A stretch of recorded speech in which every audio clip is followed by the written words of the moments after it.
Et salut à tous, c'est YongJ, bienvenue sur ma chaîne YouTube, j'espère que vous allez bien, moi ça va nickel. Aujourd'hui on se retrouve pour l'ouverture du coffret collector légendaire surtout, collection légendaire 5Ds. Oh que c'est bon, ça faisait tellement longtemps que j'avais pas ouvert de rétro et c'est bon, ça fait du bien, je vous avoue ça m'avait vraiment manqué. Je pense que je vais reprendre un petit peu les ouvertures rétro au fur et à mesure et un petit peu plus fréquemment, parce que c'est ce qui fait un petit peu la base de ma chaîne, à la base. Oui, petit jeu de mots complètement pourri, désolé, j'étais un petit peu obligé, ça sort tout seul. Mais oui, non, ça m'avait manqué. Et puis là, du coup, on va s'ouvrir ça. Et je suis vraiment pressé de découvrir ce qu'on va récupérer à l'intérieur, étant donné qu'il y a beaucoup de choses intéressantes. Notamment les ailes noires ou le petit cancre Max qui est en ultra à l'intérieur et qui est assez difficile à choper, comme le bulbe luisant qui lui est en secrète. Bon, j'arrête de parler, c'est parti. Et du coup, on est parti pour l'ouverture de cette collection légendaire 5Ds en version française. Encore une fois, merci à la personne qui me l'a procuré. Et j'espère qu'on récupérera du bon à l'intérieur, en sachant que, hors les boosters scellés de cette extension, c'est la première fois que j'ouvre ce coffret, donc je suis assez content. Puis bon, ça faisait longtemps aussi... on s'était pas ouvert du bon rétro. Pour le coup, ça va faire du bien. Alors, hop, on enlève l'emballage, on enlève le coffret supérieur. Hop, voilà. Ouh, c'est beau tout ça. C'est vrai qu'on a aussi un petit tapis à l'intérieur. J'avais un petit peu zappé. Hop, alors, essayer de sortir sans trop abîmer le contenu. Ouh, oui. Oh là là. Oh, c'est beau. Oh oui, c'est très beau tout ça. Attendez, hop. Ce serait dommage de pas en profiter. Puis on a un petit recto verso. Oh là là, avec les monstres nordiques. Enfin, avec les dieux nordiques. C'est beau, c'est très beau. Très sympa en tout cas, comme tapis rigide. Ensuite, on va sortir les boosters. Donc si je dis pas de bêtises, je crois qu'on en a 5. Ouais, c'est ça, on en a 5. Hop, et le petit paquet de cartes promotionnelles qu'on va s'ouvrir tout de suite. Hop, alors, pas les cartes qui sont à l'intérieur, ce serait pas mal. Et on a, alors désolé pour la prononciation, alors, Jormungandr, si je prononce bien, désolé. Serpent nordique, en ultra, très sympa, LC05 pour le petit code de l'extension. Ouh, Fenrir le loup nordique. Très sympa, très sympa l'illustration, elle est vraiment classe. Qu'est-ce qu'on a d'autre? On a le flash poussière d'étoile. Ciblez un monstre poussière d'étoile dans votre cimetière, invoquez-le spécialement. Très pratique si on veut reborn notre dragon poussière d'étoile. On a le dragon rose noir également. Oh là là, elle a été rééditée tellement de fois cette carte, mais bon, la plus belle, voilà, c'est la Ghost, on va pas se mentir là-dessus. Et le dragon quasar filant aussi, qui a été réédité pas mal de fois. Et mais je crois que c'est toujours sa version la plus cotée, celle-ci. Du moins en Legendary Collection 5. Et on va commencer avec l'ouverture de ces boosters. Oh là là. Ça me fait un petit peu mal au cœur de l'ouvrir quand même. Ça me fait un petit peu mal quand tu sais que le booster cote dans les 15-20 euros. C'est quand même pas mal. C'est assez cher mine de rien. Alors, guerrier de célérité. Aile noire, Brissotte, le vent arrière. Résurrection des immortels. Modification des ténèbres. Mara Alphe Nordique, qu'on pouvait aussi récupérer en Ultimate Rare dans l'édition Les Secrets de l'Éternité, je crois, SECE.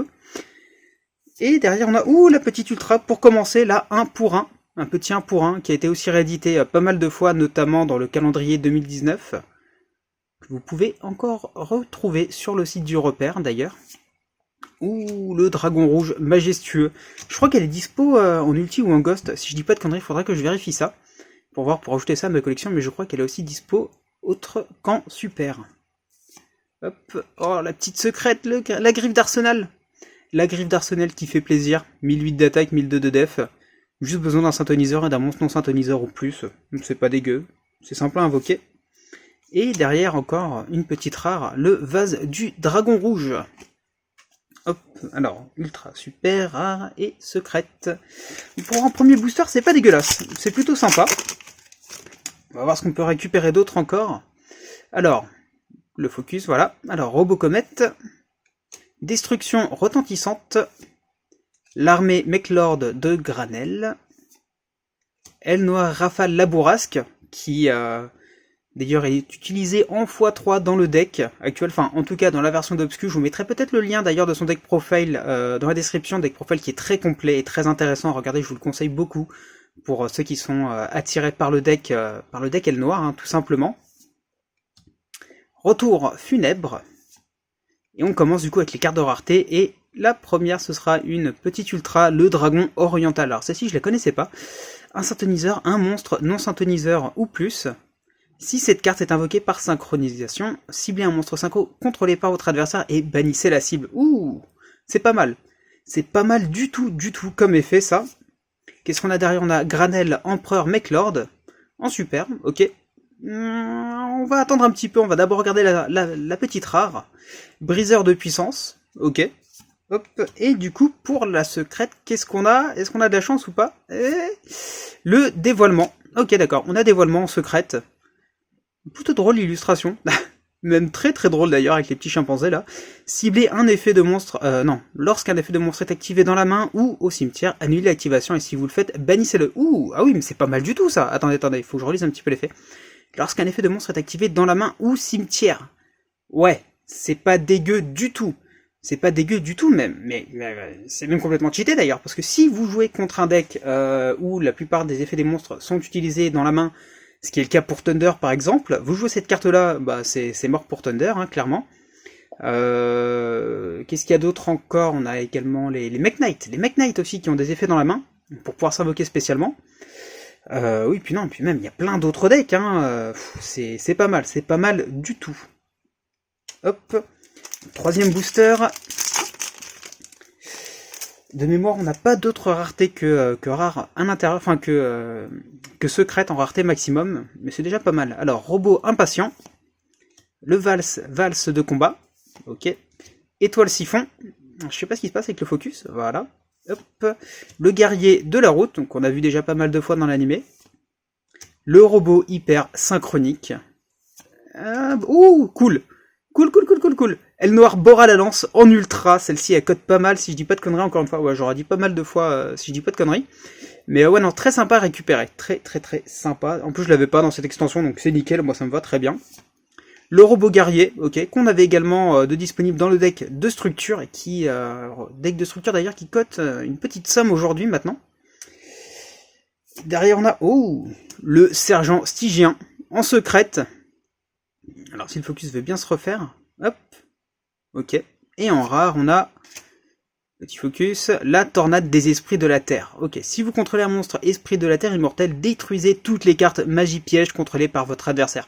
C'est très fort aussi, c'est très fort comme carte piège. Enfin, comme carte magique, pardon. Et son effet est pas mal. Après, voilà, faut pouvoir le placer en sachant que j'ai un petit doute sur le fait que le deck esprit de la Terre immortel soit viable actuellement. Mais bon, après, tout est possible. Tout est possible. Alors, illusionniste extra. Le guerrier de célérité qu'on voyait régulièrement aussi dans l'animé. Diapason de force. Résurrection... Oula, alors attendez. Et donc le focus. Voilà, résurrection des immortels. Attaque tourbillonnante de rapace. Hors la loi synchronique en ultra. Très sympa aussi à récupérer. Le canon hallebarde TG. Qui a eu du support d'ailleurs, hein, pas mal de support pour TG depuis 1 an maintenant. Ou super méga agile hamster, ok. Ah oui, j'avais même pas fait gaffe à l'illustration, mais ça c'est un Hamtaro obèse, on a clairement un Hamtaro obèse là. Effet flip, vous pouvez invoquer spécialement un monstre de type bête de max niveau 3 depuis votre deck en position de défense face verso, effet pas mal aussi. Bon, après c'est un effet flip, mais ça reste quand même très utile dans certains decks. Et pour finir, la petite Mjolnir relique divine, donc la petite carte piège rare. Ciblez un monstre ACS que vous contrôlez. Durant chaque battle phase ce tour, il peut attaquer une seconde fois. Ok. Je prends aussi, c'est pas dégueu comme effet. Et dernier booster, déjà, et oui, c'est déjà la fin. Ah, ça passe tellement vite. Aile Noire Etesia la double lame. Aile Noire Ghibli le vent flamboyant. Épine perfide. Aile noire, Aurora, la lumière du Nord. Et je crois qu'on va passer aux raretés, là, pour le coup. Ouais. Non, on a encore une petite commune, le dragon de vitalité. Et derrière, on a chemin lumière d'étoile qu'on a eu de rééditer énormément de fois. Que ce soit dans l'extension du pot. Donc voilà. Ou également dans une autre extension un peu plus récente, même extrêmement plus récente, hein, qui est sortie il y a quelques jours, quelques semaines maintenant. Toon Chaos. Donc voilà, c'était la numéro 60, si je dis pas de bêtises. Hop, le robot archer. Et en secrète, qu'est-ce qu'on a? Sympa. Je l'avais pas non plus. Dverg, Alphe nordique, en secrète. Très sympa. On va lire un petit peu son effet. Après que vous avez invoqué normalement cette carte, vous pouvez invoquer normalement un monstre nordique durant votre main phase ce tour, en plus de votre invocation normale ou pause. C'est sympa. Ça nous fait un petit puissance sur le terrain en plus, et assez rapidement d'ailleurs. Vous ne pouvez gagner cet effet qu'une fois par tour. Si cette carte face recto sur le terrain est envoyée au cimetière, ciblez une carte relique nordique dans votre cimetière et ajoutez la cible à votre main. Ok. Et en rare derrière on a le dragon et les seigneurs des explosions. Ouais, il envoie du lourd. Au niveau de l'illustration, ça envoie vraiment du lourd. Au niveau de son effet, je sais pas trop. Je vous laisse faire pause si vous voulez le lire. N'hésitez pas. Et puis voilà. Bon, et bah écoutez, j'espère que cette petite ouverture du coffret collection légendaire 5Ds vous aura plu. Ça faisait un petit moment que j'avais pas ouvert de produits rétro et ça fait du bien. Ça fait vraiment, vraiment du bien. Bon, et bien en tout cas, moi, je vous laisse ici. Et puis je vous dis à la prochaine pour de futures ouvertures rétro ou actuelles. C'était Yang J. Salut.